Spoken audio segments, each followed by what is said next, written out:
Hello friends, అందరు ఎలా ఉన్నారు? Welcome back to our channel మన ఇంటి ముచ్చట్లు వ్లాగ్స్. ఇప్పుడైతే మనం కదిరి లక్ష్మీ నరసింహస్వామి టెంపుల్లో ఉన్నామండి. మన ఏపీ టూర్లో ఫస్ట్ టెంపుల్ వచ్చేసి కాణిపాకం. సో ఆ వ్లాగ్ అయితే ఆల్రెడీ పోస్ట్ చేసేసాను. ఇప్పుడు కాణిపాకం నుంచి కదిరికి వచ్చాము. సో ఈ వీడియోలో కదిరి టెంపుల్ గురించి అయితే తెలుసుకుందామండి. వీడియోని స్కిప్ చేయకుండా ఎండ్ వరకు చూసేయండి. Let's get in to the video. Kanipakam దర్శనం అయిపోయింది. సో కదిరికి వెళ్తున్నాము. కాణిపాకం నుంచి బెంగళూరు హైవేలో పుంగనూరుకి వెళ్తామండి. అక్కడ నుంచి మదనపల్లి, నెక్స్ట్ కదిరికి. సో ఇప్పుడు మన నెక్స్ట్ డెస్టినేషన్ వచ్చేసి కదిరి అన్నమాట. జర్నీ చేయడానికి సూపర్ గా ఉంటుందండి. హైవే జమ్మని వెళ్ళిపోవచ్చు. ఇక్కడ నుంచి మనం ఎటు వెళ్తే సో రైట్ వెళ్ళామంటే బెంగళూరు, అదే లెఫ్ట్ వెళ్ళామంటే వేలూరు అండి. బంగారుగుడి లక్ష్మీదేవి అమ్మవారు ఉంటారు కదా, సో అట్లా వెళ్తామన్నమాట. సో ఇక్కడ నుంచి మనం రైట్ టర్న్ తీసుకుంటున్నాం. సో లెఫ్ట్ టర్న్ తీసుకుంటే చిత్తూరు వెళ్తాం.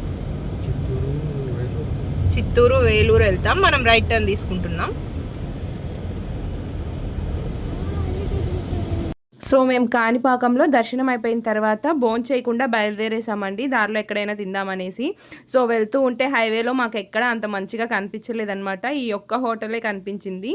సో ఇక్కడ ఇలా బయట ఎంజాయ్ చేస్తూ వ్యూ చూస్తూ కూడా తినచ్చు అని చెప్పేసి వాళ్ళు చూపించారు. అది ఇంకా కన్స్ట్రక్షన్లోనే ఉంది. కొంచెం ముందుకెళ్తే ఇంకొక అడుగేసామంటే చాలు ఆ లోయలో కూర్చొని తినచ్చు అనమాట. అట్లా ఉన్నింది. నాకైతే భయం వేసి లోపలే భోంచేసాము, బయట తినలేదు. సో లంచ్ అయిపోయిన తర్వాత మళ్ళీ కదిరికి స్టార్ట్ అయిపోయాము. ఆ పైన కనిపిస్తుంది కదండి, అంతకు ముందు అయితే అదంట రోడ్డు, కొండ మీద వెళ్ళే వాళ్ళంట. సో అది చాలా ఇబ్బందిగా ఉంటుందని చెప్పేసి కొండని కట్ చేసి ఇలా కింద రోడ్ వేశారు. సో పలంనేర్ అయితే వచ్చేసిందండి. నెక్స్ట్ ముల్బాగల్ అనే ఊరు వస్తుందంట. ఆ తర్వాత మనం కదిరికి వెళ్తాము. సడన్గా క్లైమేట్ చేంజ్ అయ్యి వర్షం పడడం స్టార్ట్ అయిందండి. సూపర్గా ఉందన్నమాట, చల్లగా ఉంది. సో ఇటు సైడ్ అంతా ఏనుగులు అవన్నీ కూడా రోడ్ క్రాస్ చేస్తూ ఉంటాయంట. అసలు క్లైమేట్ అయితే సూపర్గా ఉంది. మొత్తం చల్లగా వర్షం పడుతూ ఎంచక్కా బ్యూటిఫుల్ వ్యూ ఎంజాయ్ చేస్తూ. సో ఇటు సైడ్ రూట్ అయితే అద్భుతంగా ఉందండి. పెద్ద వర్షం స్టార్ట్ అయిపోయిందండి. ఉరుములు మెరుపులు అసలు ఎక్స్పెక్ట్ చేయలేదు. ఒక పక్క ఎండేమో కాస్తా ఉంది, బట్ వర్షం మాత్రం ఫుల్గా పడుతుంది అనమాట. చూడు అసలు ఎండ. పలంనేర్ నుంచి పుంగనూరుకి వెళ్ళే రూట్లో అయితే భయంకరంగా వర్షం పడుతూ ఉంది.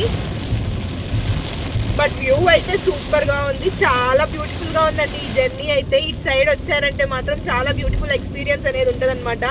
సో వర్షం పడుతుందనే కాదండి, ఇటు సైడ్ మొత్తం మామిడి తోపులు, ఇంకా చాలా బ్యూటిఫుల్ వ్యూస్ అయితే ఉంటాయి చూడడానికి. శ్రీకృష్ణ దేవరాయలు వారు చాలా విగ్రహాలు ఉన్నాయండి ఇటు సైడ్, శ్రీకృష్ణ దేవరాయల విగ్రహాలు. సో అక్కడ కొండ కనిపిస్తుంది కదండి, అదే హార్స్లీ హిల్స్ అంటండి. హిల్ స్టేషన్, మనకి స్టేయింగ్కి అంత రూమ్స్ అన్నీ ఉంటాయి. మినీ ఊటీ అంటారనమాట ఇక్కడ దాన్ని.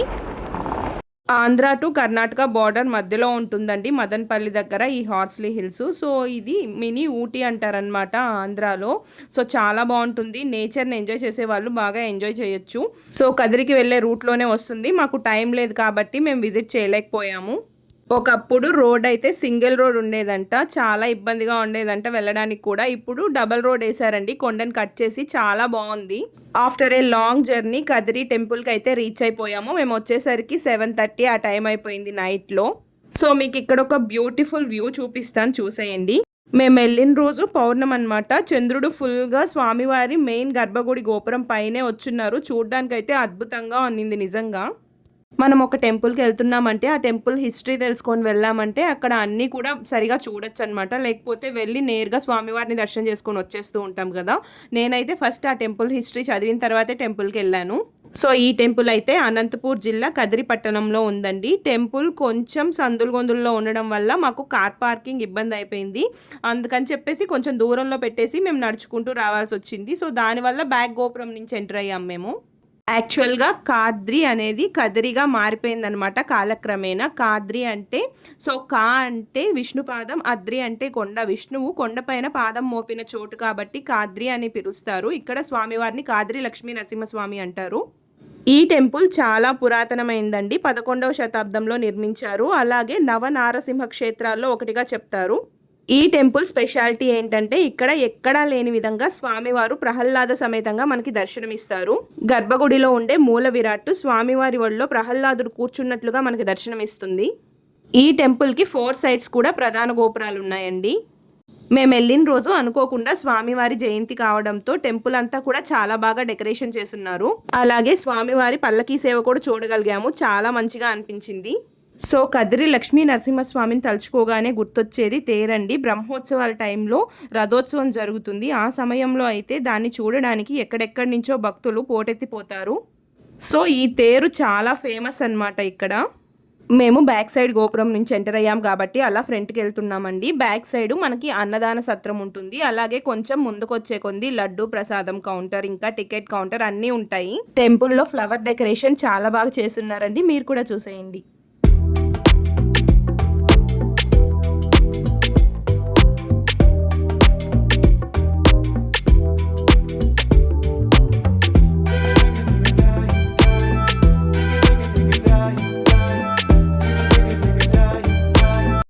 ఎవరైనా స్టే చేయాలనుకున్నప్పుడు రూమ్స్ కావాలి అని అంటే టెంపుల్లోనే మనకి అకామిడేషన్ ఇష్యూ చేసే సెంటర్ కూడా ఉంటుంది. ఇదైతే మనకి మెయిన్ గోపురంలో నుంచి ఎంటర్ అవ్వగానే కనిపిస్తుందండి. బ్యాక్ సైడ్ నుంచి వస్తే లడ్డూ కౌంటర్ పక్కనే ఉంటుంది. ఈ టెంపుల్లో లక్ష్మీ నరసింహస్వామితో పాటు దర్శించుకోవడానికి మరికొన్ని టెంపుల్స్ కూడా ఉన్నాయండి. శ్రీరాముల వారి ఆలయం, అలాగే గోవిందరాజస్వామి ఆలయం కూడా ఉన్నాయి. మనం ఫ్రంట్ సైడ్ రాజగోపురంలో నుంచి ఎంటర్ అవ్వగానే స్ట్రైట్గా నరసింహస్వామి ఆలయం ఉంటుందండి. మనకి లెఫ్ట్ సైడ్ వచ్చేసి గోవిందరాజస్వామి ఆలయం, అలాగే రైట్ సైడ్ వచ్చేసి రాములవారి ఆలయం ఉంటాయి. మీరు ఇక్కడ చూస్తున్న ఈ రాతి ధ్వజస్తంభం ఇది కూడా 11వ శతాబ్దం నాటిది.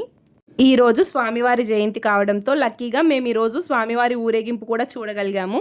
ఫస్ట్ అయితే ఈ ఊరేగింపు చూసుకొని తర్వాత దర్శనానికి వెళ్ళామండి. సో భక్తులందరూ కూడా ఇక్కడే ఉండడం వల్ల మాకు కొంచెం రష్ తక్కువగా ఉంది. తొందరగా దర్శనం అయిపోయింది.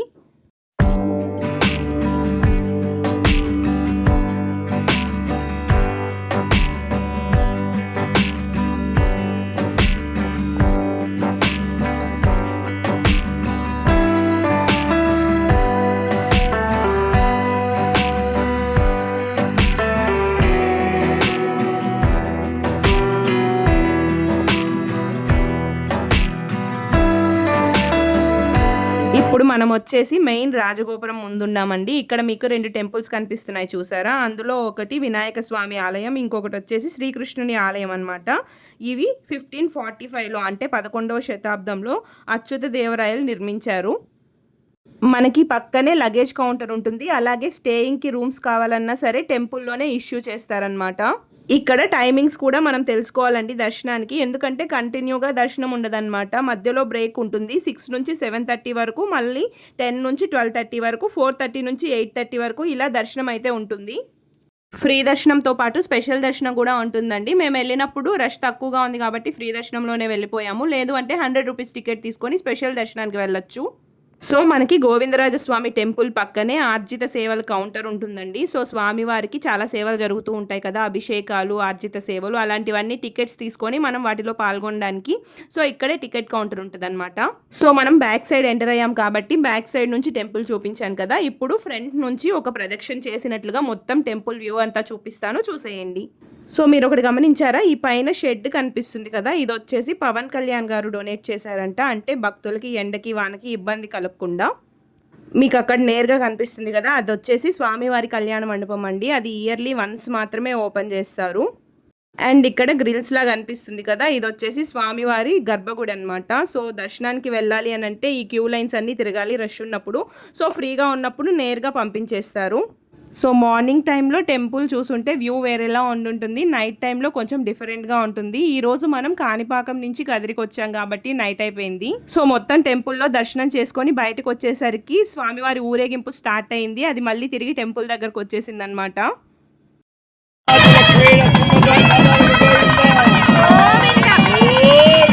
ఇది వచ్చేసి మేము బ్యాక్ సైడ్ నుంచి ఎంటర్ అయ్యాం కదా, గోపురం అదనమాట. సో మా వారు కార్ తీసుకురావడానికి వెళ్తే వెయిట్ చేస్తూ ఉన్నాము. సో ఇది వచ్చేసి కోనేరు, చాలా పెద్దగా ఉంది. నైట్ టైంలో అంతగా తెలియట్లేదు. సో గైస్ నెక్స్ట్ మేము వెళ్తున్న ప్లేస్ వచ్చేసి పుట్టపర్తి.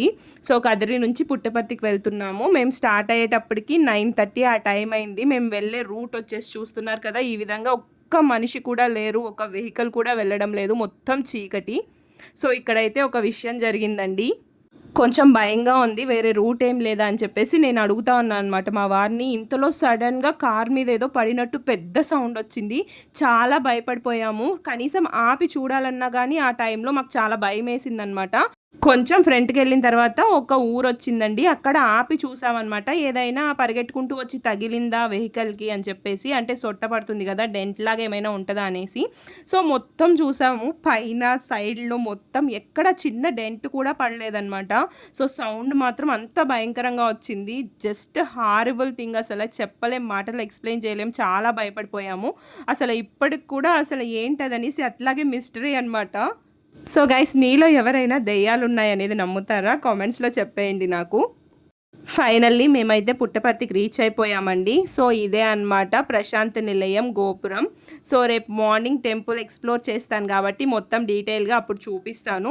సో ఇది నైట్ టైంలో మేము వచ్చినప్పుడు వ్యూ అనమాట.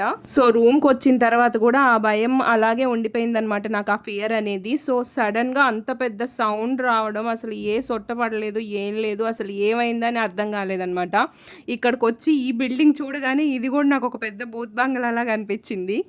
సో మీరెప్పుడైనా ఇలాంటి హారిబుల్ ఎక్స్పీరియన్స్ని ఫేస్ చేస్తున్నారా? Let me know in comments friends.